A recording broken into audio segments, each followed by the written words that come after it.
Today, I'll show you how to fix GCash app account is on hold. First, open the GCash app on your phone. If you can still log in, check the message shown on the screen. GCash may explain why your account is on hold, restricted, or temporarily limited. An account can be placed on hold for different reasons. It may be because of security checks, unusual activity, verification issues, missing documents, or a report connected to the account. Do not try to create multiple new accounts or use someone else's account to avoid the hold. This can make the issue more difficult to fix. Start by checking if your GCash app is updated. Open the App Store or Google Play Store, search for GCash, and tap Update if available. Then reopen the app and try again.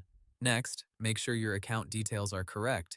If GCash asks you to verify your identity again, follow the steps on the screen. Prepare a valid ID, take clear photos, and make sure your name, birthday, and details match your documents.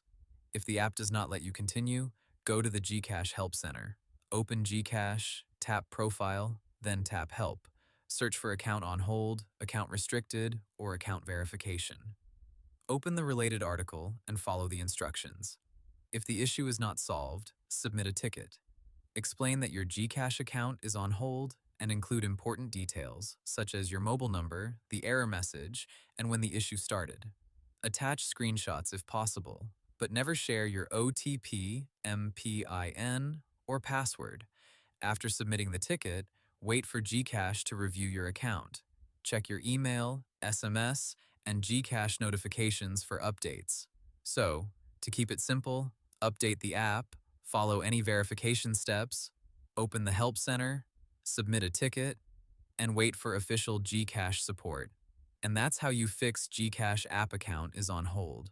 Hope the tutorial was helpful, subscribe to my channel, and see you in the next video.